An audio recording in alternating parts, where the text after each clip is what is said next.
운무가 자욱한 창산 정상에 한 고찰이 조용히 서 있다. 독림사 안에서 오광법사는 선방에서 조용히 참선하고 있었는데 갑자기 이상한 기운이 느껴졌다. 눈을 들어 바라보니 문 앞에 슬픔 가득한 얼굴을 한 여자가 서 있었고 눈물은 소리 없이 흘러내리고 있었다.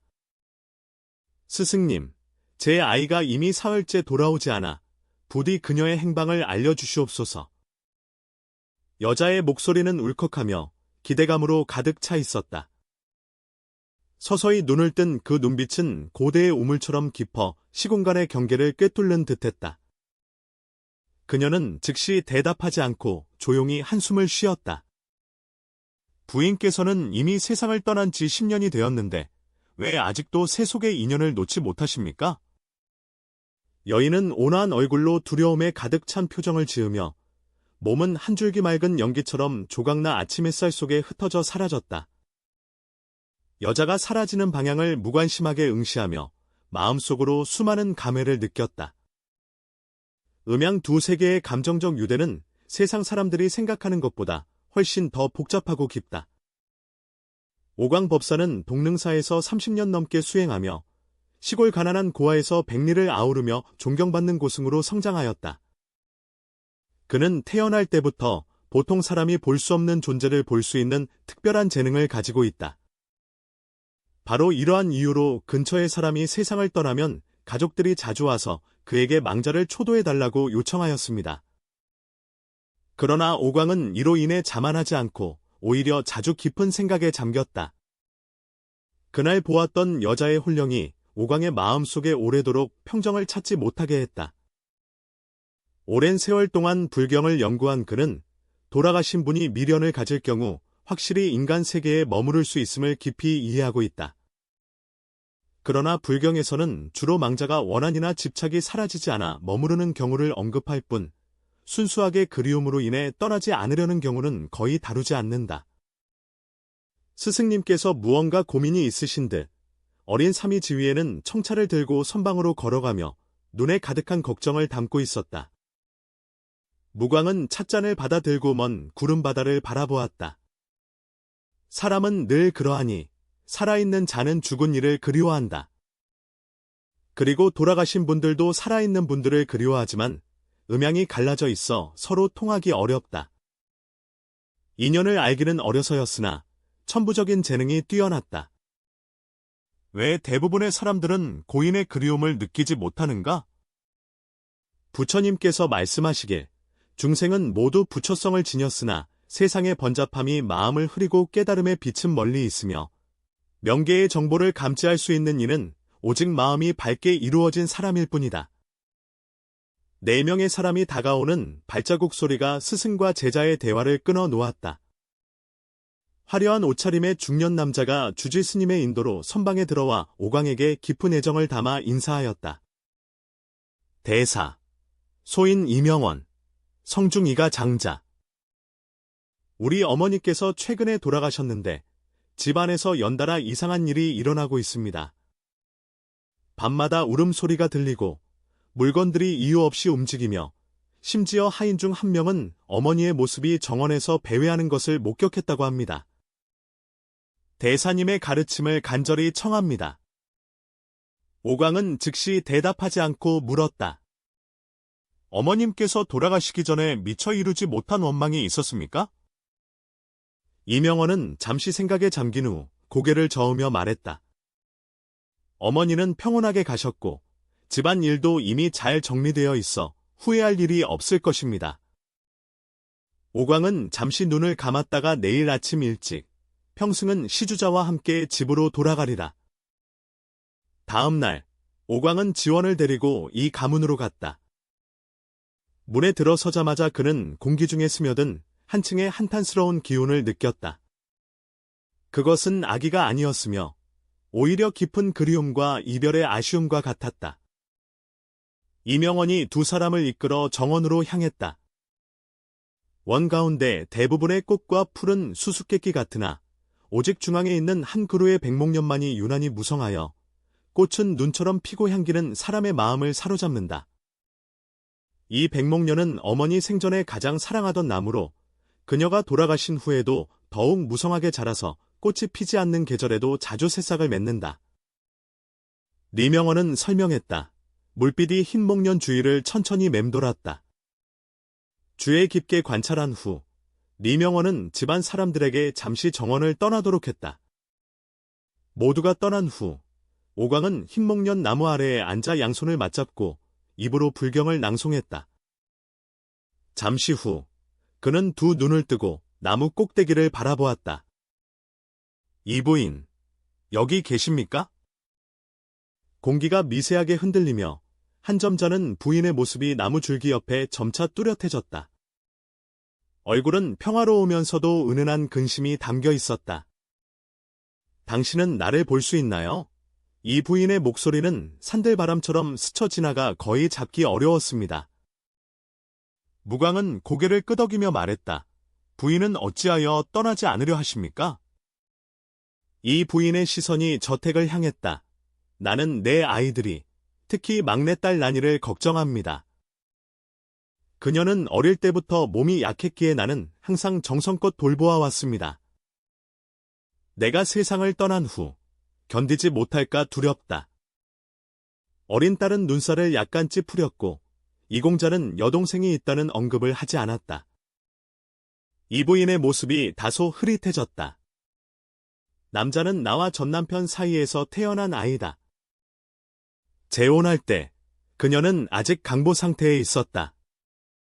그녀가 몸이 약하기 때문에 그녀가 억울한 일을 당하지 않도록 시골에 사는 언니 집에 부탁하여 돌보도록 했다. 이 몇 년간 나는 몰래 방문하며 가족들이 알 수 있도록 했다. 원래는 그녀가 적극적으로 나서길 기다린 후에야 가족에게 진실을 알리고 그녀를 집으로 데려가려고 했다. 뜻하지 않게 하늘의 뜻이 사람의 소망을 따르지 않아 내가 먼저 세상을 떠났다. 요즘 나나는 의지할 곳이 없어. 나는 정말 걱정이 된다. 남공녀는 현재 어디에 계십니까? 남교 30리 떨어진 청년촌, 제 누이 집에 있습니다. 언니도 나이가 많고 병이 많아라니를 계속 돌보기 어려울까 두려워한다. 오광은 이 부인의 집착이 어디에 있는지 깨닫고 그녀의 소원을 이루어 주겠다고 약속했다. 이 부인은 감사한 마음으로 말하였다. 나나의 몸 안에는 우리 이씨 가문의 전통 옥패가 있어. 그것은 그녀의 신분을 증명하는 유일한 증표이다. 대사님께서 명언을 전하소서. 이로써 그가 누이를 알아볼 수 있도록 하소서.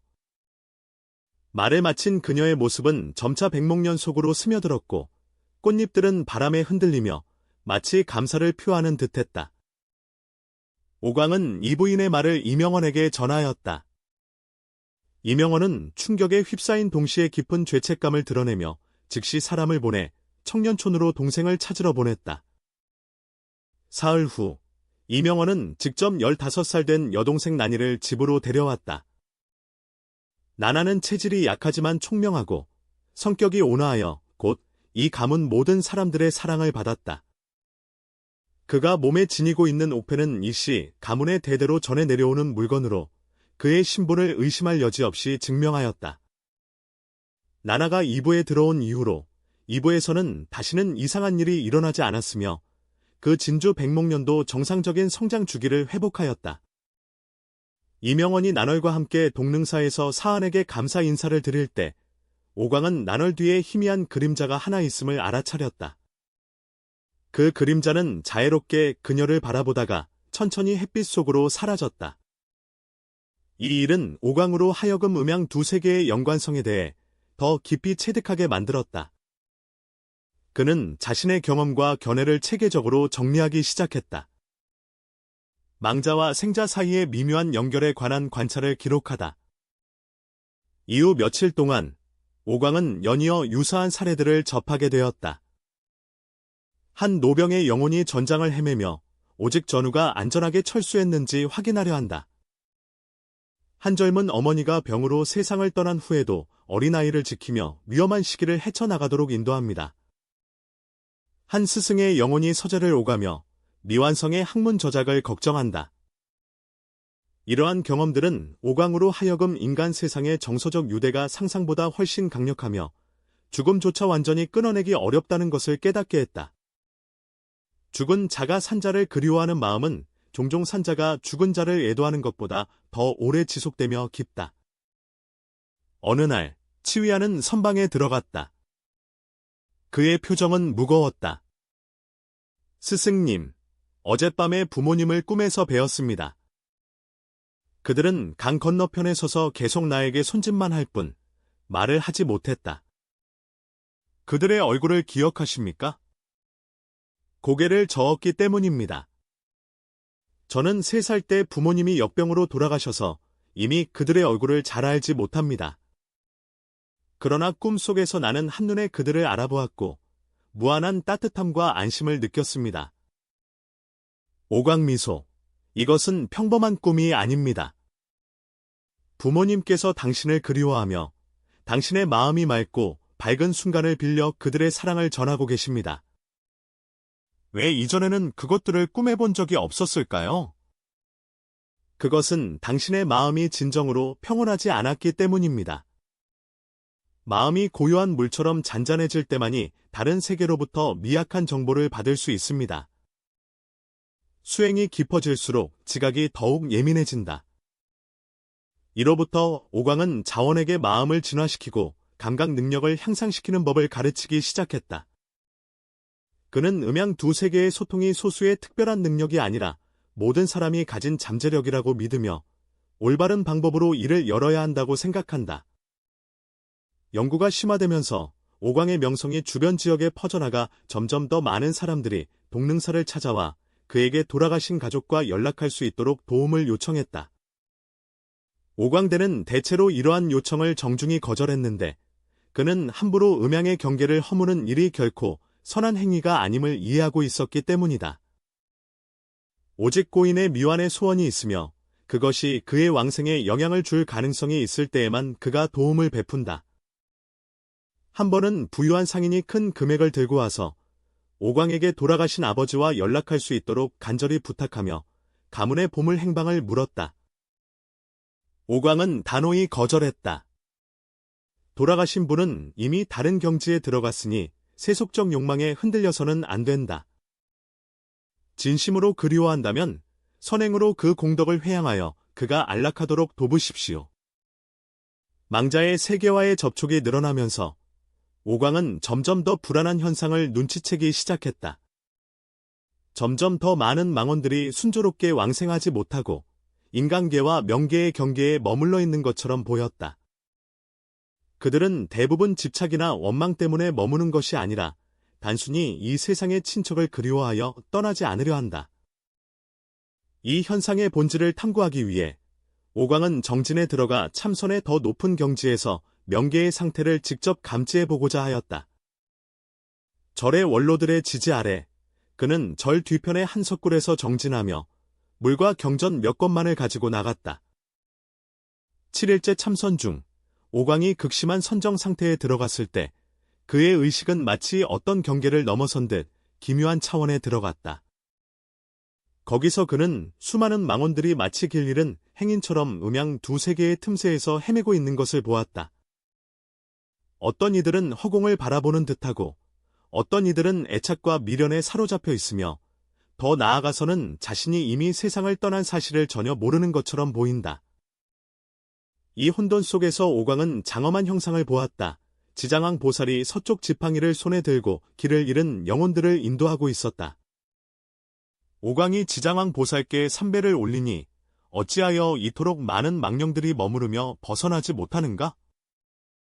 지장왕 보살의 음성은 종소리처럼 허공에 울려 퍼지니 중생은 윤회하고 생사는 서로 의존하느니라. 죽은 자가 저승에 있는 친지들을 그리워하는 마음은 세상 사람들이 생각하는 것보다 훨씬 깊고 오래갑니다. 많은 사람들이 죽음이 모든 감정의 끝이라고 생각하지만 죽은 영혼이 살아있는 자를 그리워하는 마음은 오히려 더 순수하고 강렬하다는 것을 잘 모른다. 그들은 항상 이 세상에 있는 친척들의 기쁨과 분노, 슬픔과 즐거움을 주시하지만 대부분의 생존자들은 전혀 깨닫지 못한다. 이 그리움은 보이지 않는 사슬과 같아 사랑의 연속이자 해탈로 가는 장애물이기도 하다. 이 말에 오광은 온몸이 떨렸다. 음양 두 세계의 경계는 천연적으로 존재하는 것이 아니라 인간 의식의 한계 때문에 형성된 것이다. 죽음은 끝이 아니라 생명의 형태가 변하는 것일 뿐이며 죽은 자와 산 자 사이의 인연 또한 결코 진정으로 끊어진 적이 없다. 그렇다면 이 망언들은 결국 어떻게 되는가? 그들의 그리움은 영원히 그들을 가두는가? 오광이 추궁했다. 인연이 모이고 흩어지는 것은 이미 정해진 수가 있다. 어떤 망언은 저승에서 선인들이 평안함을 확인한 후 자연스럽게 집착을 내려놓지만 어떤 망언은 생자의 자비 어린 반향이 있어야 비로소 평안을 얻을 수 있다. 또 어떤 경우에는 이승에 남아있는 애착의 사람이 세상을 떠나야만 함께 해탈할 수 있다. 그러나 가장 중요한 것은 살아있는 자의 깨달음이다. 만약 이 세상 사람, 양간지인, 이 저승에 있는 사람, 망자의 존재와 축복을 감지할 수 있다면 올바른 마음가짐과 행동을 통해 저승에 있는 영혼, 망령의 해탈을 도울 수 있다. 그래서 산자가 죽은 자에 대한 태도와 행동은 죽은 영혼의 행방에 직접적인 영향을 미친다. 바로 그렇습니다. 슬픔에 집착하고 대상을 그리워하는 데 빠져 헤어나지 못하면 오히려 돌아가신 분에 대한 애착만 더해집니다. 그러나 만약 그리움을 선행으로 전환하여 정념으로 돌아가신 이에게 회양한다면 그들의 조속한 해탈을 도울 수 있다. 동시에 마음의 청명함과 개방성을 유지할 수 있다면 고인의 존재와 메시지를 감지할 수 있을 가능성도 있다. 오광은 부모님을 꿈에서 본 경험을 떠올렸기에 꿈도 죽은 자가 메시지를 전달하는 하나의 방식임을 알았다. 꿈은 가장 흔한 소통 수단이다. 왜냐하면 잠자는 동안 사람의 마음 방어가 가장 느슨해지기 때문이다. 또한 직관, 감정의 변화, 자연현상 등 다양한 형태가 있습니다.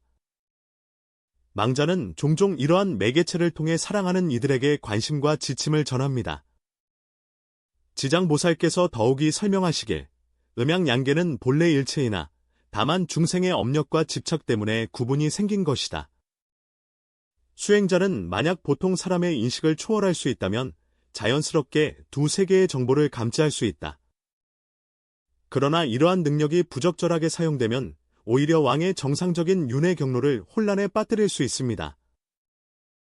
오광은 문득 깨달았다. 그러므로 나는 세상 사람들과 망령이 소통하는 요청을 함부로 들어주어서는 안 된다. 맞습니다. 진실로 필요하지 않으면 망자의 자연스러운 과정을 방해해서는 안 된다. 당신의 임무는 음양 두 세계의 전령이 되는 것이 아니라 살아있는 자들이 죽음의 본질을 이해하도록 돕고 돌아가신 영혼에 대한 불필요한 집착을 해소하며 동시에 돌아가신 분들이 속세에 대한 집착을 내려놓도록 인도하는 것입니다. 이 가르침은 오광으로 하여금 자신의 사명에 대해 전혀 새로운 인식을 갖게 하였다. 그것은 더 이상 단순히 귀신과 괴물 사건을 해결하는 것이 아니라 음양 두 세계의 조화를 촉진하고 생사 두 세계의 중생들이 마음의 평화와 해탈을 얻을 수 있도록 돕는 존재가 되어야 한다. 오각이 선정에서 깨었을 때 이미 다친 수행의 15째 날이었다. 그가 눈을 떴을 때 자신이 보는 시야가 변한 것을 느꼈다. 그는 물질 세계와 영적 차원의 존재를 동시에 볼 수 있었다. 사찰 주변에는 셀 수 없이 미세한 에너지 파동이 있는데 그것은 죽은 이들의 그리움이 형성한 흔적이다. 사찰로 돌아와 오광은 즉시 다친 수행 기간 동안의 체험과 깨달음을 정리하기 시작했다. 그는 음양 두 세계의 운행 원리와 생자와 사자 사이의 올바른 상호작용 방식을 기록한 상세한 경전을 편찬하기로 결심했다. 이 경전은 시인들이 죽음에 대해 가진 두려움과 오해를 깨뜨릴 뿐만 아니라 고인을 그리워하는 이들에게 위로와 지침을 제공하기도 한다. 앞으로의 날들에 오광의 수행 방식에 뚜렷한 변화가 있었다. 그것은 단순히 죽은 영혼에게 메시지를 전달하는 것을 넘어서 산자들이 죽음의 본질을 이해하고 가족의 이별이라는 사실을 받아들이며 올바른 방식으로 그리움을 표현하도록 더욱 이끈다. 예를 들어 선행을 쌓고 공덕을 돌아가신 분께 회양하는 것이다. 동시에 그는 이승에 머무는 영혼들이 과도한 그리움이 오히려 족쇄가 되어 그들이 더 아름다운 경지로 나아가는 것을 방해한다는 것을 깨닫도록 도왔다. 생사 양쪽 모두가 마음을 놓을 때에야 진정한 해탈이 이루어진다. 어느 날, 한 젊은 호러미가 5살 된 아들을 데리고 독림사에 왔다. 그녀의 남편은 사고로 사망하여 그녀와 아이가 서로 의지하며 살아가게 되었다. 남편이 돌아가신 후 그녀는 자주 꿈에서 그를 보았지만 깨어날 때마다 눈물이 얼굴을 적셨다. 그녀를 더욱 걱정하게 만든 것은 아들이 아버지가 자주 공기를 향해 혼잣말을 하는 것을 본다고 주장하기 시작했다는 것이다. 오광은 주에 깊게 경청한 후 과부에게 아이와 함께 절에서 3일 동안 머물도록 했다. 그 기간 동안 그는 소년이 실제로 아버지의 영체를 볼 수 있음을 관찰했으며 이 영체는 항상 가족 곁을 지키고 있었고 그의 눈에는 아쉬움과 걱정이 가득했다. 셋째 날, 오광은 과부와 아이들을 불당으로 불렀다. 당신의 남편은 결코 떠난 적이 없으며 그의 영혼은 항상 당신과 가족을 지키고 있습니다. 과부의 두 눈에는 눈물이 가득했지만 왜 나는 오직 꿈속에서만 그를 볼 수 있을까? 그것은 내 슬픔과 집착이 오히려 그를 감지하는 능력을 가로막기 때문이다. 아이의 마음은 순수하여 너무 많은 개념적 구속이 없기에 자연스럽게 아버지의 존재를 볼 수 있다. 안개빛은 그 소년이 볼 수 있는 방향으로 향했다. 이 시주님, 당신의 사랑하는 아내와 아이들은 이미 안전하니 안심하고 떠나셔도 됩니다. 지나친 그리움은 여러분 모두를 고통 속에 깊이 빠지게 할 뿐입니다. 인연이 있다면 내 생에 반드시 이전 인연을 다시 이어가리라. 소년이 갑자기 그쪽을 가리키며 외쳤고 제법 울음을 터뜨렸다. 과부의 마음은 칼로 베는 듯 아파 억지로 눈물을 참는다. 남편님, 저와 아이는 잘 지낼 테니 걱정하지 마세요. 당신의 사랑을 이미 받았습니다. 이제 안심하고 가십시오. 바로 그 순간, 오광은 그 영체가 젖은 미소를 짓는 것을 보고 천천히 투명해져 마침내 햇빛 속으로 사라지는 것을 보았다. 소녀는 더 이상 아버지를 볼 수 없다는 것을 확인했다. 과부와 아이가 절을 떠날 때 얼굴에 있던 슬픔이 많이 옅어졌다. 오광은 이 가 천천히 회복할 것을 알았고 그 남편의 영혼도 마침내 평안히 다음 여정을 향해 갈 수 있게 되었다. 오광은 점차 깨달았다. 대부분의 망자는 세속을 놓지 못해서가 아니라 남겨진 가족들이 상실의 고통을 견디지 못할까봐 걱정하기 때문에 편안히 떠나지 못한다는 것을. 살아있는 이가 강인함과 희망을 드러낼 때 돌아가신 이는 오히려 집착을 더 쉽게 놓아버릴 수 있다. 음양 이계의 연관성에 대한 깊은 이해와 함께 오광은 보다 능동적인 수행 방법을 시도하기 시작하였다. 그는 중생들이 가까운 이가 세상을 떠나기 전에 심리적 준비를 하도록 인도하여 죽음이 가져오는 갑작스러운 충격과 상처를 줄이도록 하였다. 그는 사찰에서 특별한 법문을 열어 신도들에게 가족의 죽음을 대하는 방법, 장례 절차를 처리하는 방법, 그리고 애도 과정에서 마음의 평정을 유지하는 법을 가르쳤다. 이 가르침들은 불교 경전에 근거할 뿐만 아니라 오광 자신의 수행 경험을 융합하여 교리가 일반인의 삶에 더욱 가까워지도록 하였다. 가장 인기 있는 강의 중 하나는 생사에 관한 대화입니다. 오광은 중병에 걸린 가족을 둔 이들이 아직 의사소통이 가능한 동안 솔직하게 죽음에 대해 이야기하고 사랑을 표현하며 미해결된 마음의 매듭을 풀도록 격려한다. 이렇게 하면 곧 세상을 떠날 사람이 후회를 줄일 수 있을 뿐만 아니라 남은 가족들도 죽음이라는 사실을 더 쉽게 받아들일 수 있습니다. 죽음은 끝이 아니라 또 다른 여정의 시작입니다. 우리가 평온하고 이해심 있는 마음으로 죽음을 마주할 수 있을 때 그로 인해 고인의 짐을 덜어주어 그들이 아무런 미련 없이 다음 생으로 나아갈 수 있게 된다. 이러한 가르침은 점차 지역 사람들의 죽음에 대한 관점을 변화시켰다. 장례는 더 이상 단순한 슬픔의 의식이 아니라 가족을 보내고 그들의 새로운 여정을 축복하는 엄숙한 행사로 자리 잡았다. 사람들은 지나친 슬픔과 집착이 자신을 해칠 뿐만 아니라 고인의 길을 방해할 수도 있다는 것을 깨닫기 시작했습니다. 오광의 이러한 혁신적인 시도는 일부 전통 불교 승려들의 의심을 불러일으켰다. 동능사의 한 장로가 사적으로 물었다. 음양 두 세계는 본래 분명히 구분되어야 하는데 너는 이렇게 자주 개입하는 것이 자연의 질서를 혼란스럽게 하지 않겠느냐고? 오광은 공손히 대답하였다. 장로님의 말씀이 지극히 옳습니다. 제자는 결코 함부로 개입하는 것이 아니며 두 세계 중생들의 불필요한 고통을 줄이기 위해 최선을 다해 돕고 있을 뿐입니다. 불법은 자비심을 품고 있으며 만약 생사 두 경계 중 중생들의 고통을 줄일 수 있다면 본래의 뜻에 어긋나지 않는다. 장로는 들은 후에 깊이 생각하며 결국 오광에게 계속 연구할 수 있도록 지원하였으나 신중하게 행동하고 저승의 일에 과도하게 개입하지 말 것을 당부하였다. 세월이 흐르면서 오광의 지혜와 경험은 더욱 풍부해졌다. 큰 뜻을 품었던 그때의 순진한 작은 삶이었던 그가 지혜의 근원을 갖춘 청년 승려로 성장하였다. 지원은 스승처럼 죽은 영혼을 직접 볼 수 있는 능력은 없었지만 산자들이 죽은 자에 대한 슬픔을 극복하도록 인도하는 데 있어 뛰어난 재능을 보였다.